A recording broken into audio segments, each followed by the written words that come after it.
if you've been dealing with pain from endometriosis and you feel like you're doing all the things, you're eating a healthy diet, you're taking your supplements, you've been drinking water, you've been doing movement, but it still feels like the pain isn't going away, you're going to want to tune into today's episode because we're going to be talking about the nervous system. Hi, my name's Alexis Brooks. I am a registered dietitian, and on this channel, we talk all things period problems, gut issues, and hormonal imbalances. And today's topic is about the nervous system and how that relates to our endometriosis symptoms. So I feel like this is maybe being talked about a little bit more often, but what I see often with my clients that I work with endometriosis is that there's a lot of nervous system dysregulation going on. And they could be doing all the right things. Like, as I mentioned, they could be following a diet that's high in nutrients. They could be managing their stress. They could be sleeping the amount of hours that they need and focusing on prioritizing the quality. They could be doing all of the things, feeling like they're just checking all the things off the list, but they still are noticing they have symptoms. They still have the bloating. They still have the pain, the flare ups, and they're really trying to figure out like, what am I missing? And this is the piece that's missing really often. So I want to give you a little bit of a background on what the nervous system is and how this actually relates to our symptoms that we experience with endometriosis. So just to touch on the nervous system, there's two main parts that we're going to be talking about today.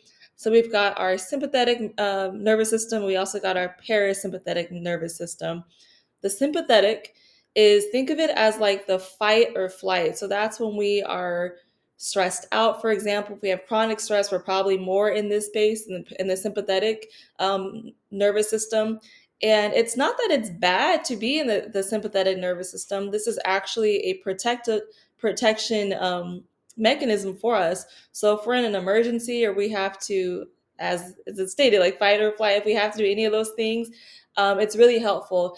So that's what brings all of our like glucose and the sugar to our blood so that we're able to do that. It increases our cortisol levels, which actually is part of what is increasing our blood sugars.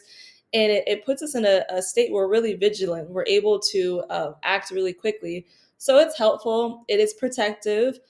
The issue is that if we're in this state for an extended period of time, so if you're in this sympathetic state of your nervous system, like day after day, and like for chronically, it begins to no longer be protective. It actually is damaging.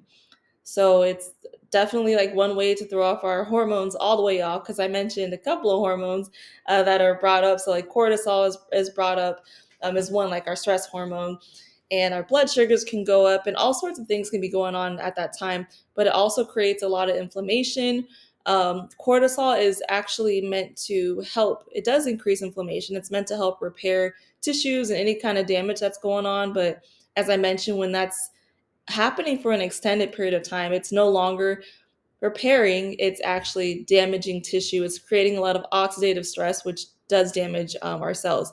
So it's not great to be in your sympathetic for long periods of time. And this is what tends to happen with us when we're in pain, and we're stressed out about all sorts of things. We live in that sympathetic. So what we want to actually be is in the parasympathetic. So the parasympathetic, that is our rest, digest, our heal, restore, procreate. That's a space that we want to be in the majority of the time. But as I mentioned, a lot of us aren't. And I really want to talk today about how to shift from going from being in our sympathetic nervous system to using and activating that parasympathetic sympathetic nervous system. So as I mentioned, in terms of like the stress, it actually increases when we're not in the parasympathetic. It increases our pain, um, and because of part of it is because of inflammation, and it makes us like super hyper vigilant. So how do we move into that parasympathetic? There's actually a long list of things that we can do. Some things that might be surprising, some things that may seem really simple to where it's like, really, is that it? Like, will that actually work? But yes. So the way I think one of the first things that can be really helpful for us is to focus on our breath. And this sounds weird, but a lot of us don't know how to breathe.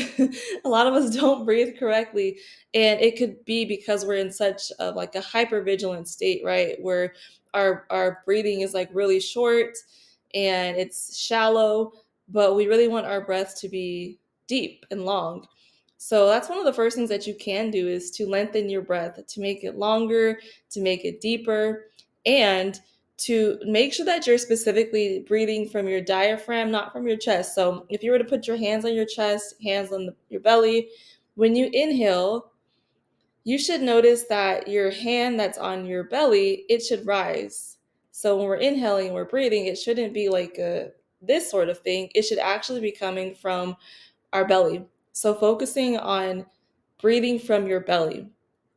And this alone begins to stimulate and to kind of like massage our vagus nerve. So that's a nerve that goes throughout our body, really, but it has nerve endings that really impact like almost like every system in the body.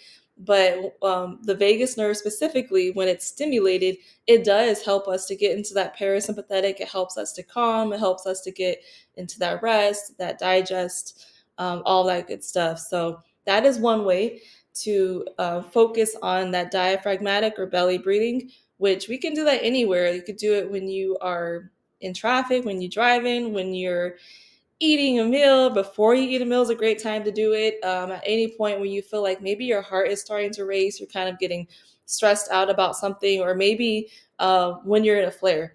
I know that could be a tricky time because we really can like hyper focus on the pain, where the pain is, and if it's going to stop, and oh my god, is the endo coming back? Like if you've had surgery before, you might be thinking like, is it coming back? Am I getting worse? All these things that can be going on.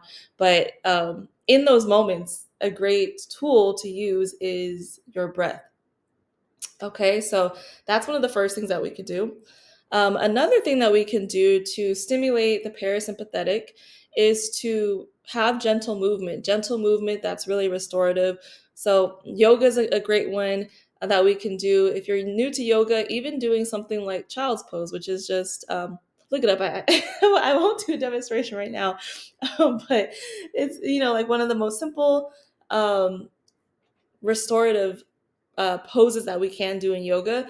Try doing that for 2 minutes, 5 minutes, however much time that you have, or how much time feels comfortable for you. So maybe doing that. Maybe it is walking, going on a walk, being in nature. If you are able to being in nature, there's so many benefits like that alone, even if it means that you are like walking outside and standing outside for a bit, or like sitting outside. Just us being able to get exposure from the sun, getting fresh air, um, just being in an environment that is pours back into us is a great space to be in. If you can ground, so if you're able to take your shoes off and like actually be in the earth in some way, you could be around plants, like all those things are some grounding techniques too, which then gets us back into that parasympathetic space. um, so yeah, movement is one. You can also do legs up the wall. So basically, like you're laying on your back and your legs will be up against the wall, as it sounds. So you could do that. That's something great to do.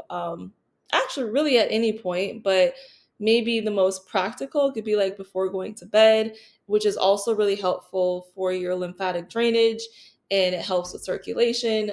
If you have like any kind of like swelling that you tend to get, or fluid retention, it helps it to reduce that too. So you could do that before bed. You could do it when you first wake up, middle of the day, whenever. But that's another one that's easy to do too.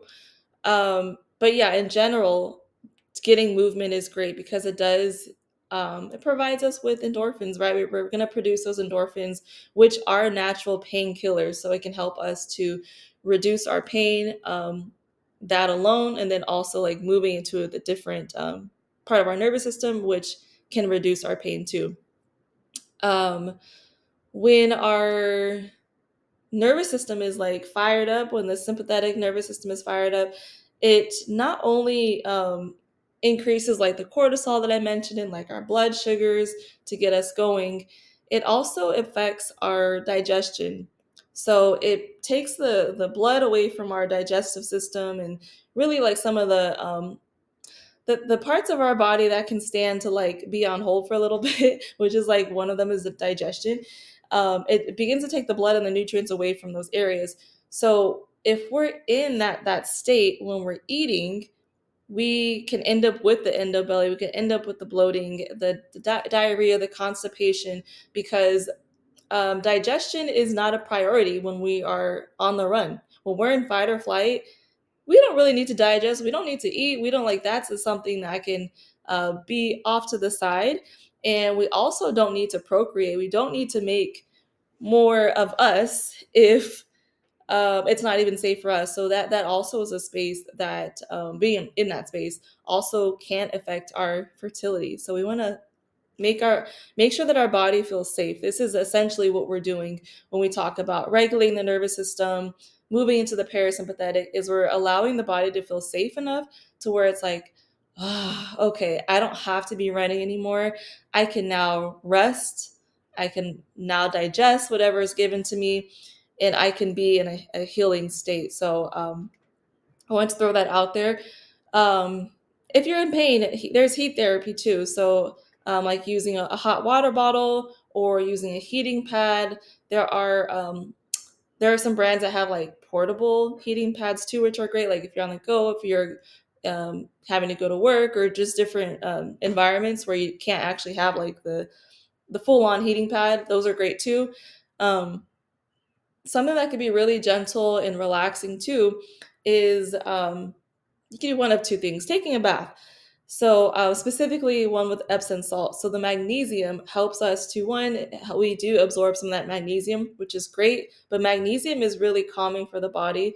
So, that's something that you can do. But you can also do a foot soak. So, maybe if you don't have the time or if you just don't feel like doing the bath and all of that stuff, you can actually do a foot soak and add the magnesium salt in there too. And you can get really similar relaxing benefits. Um, there are a couple other things I wanted to add in terms of like resources and things that we can do to get into the parasympathetic. Is one is even like a blanket, like a weighted blanket. That helps us to relax too. I don't know if you had have experienced that before, but I've noticed like really dramatic differences in like how I feel when I use a weighted blanket. So that's something that you may try. The other thing I was going to mention is so this is I guess in addition to the breathing. So I mentioned the belly breathing, the diaphragmatic breathing, pragmatic breathing. There's a specific technique called box breathing. So basically, what we're doing is, in addition to what we mentioned of like making sure that you're breathing correctly, where your belly is rising and falling, um, inhaling to the say for example the count of 4 or 5, and then you hold, pause for 5 seconds, and then you would release for 5 seconds, and then you would hold for 5 seconds, and you would continue that. That is box breathing, so it's always the same number. You could change that number. It could be 4 each way, it could be 6, 7, however you want to do it. But that is another really great exercise that you can do to begin to release release the stress, and to help to improve and reduce pain, also digestion. It can improve our energy, our mood, all sorts of things. So I do want to leave you with that, especially if today you're really feeling like, man, I'm doing all the things. How come I'm not getting better? Like, what is going on? Yeah, let's begin to focus on our nervous system, make sure that it's regulated, and take those small steps to get yourself there. Alrighty, that's all I have for you today. Thanks for watching, and I'll see you in the next video.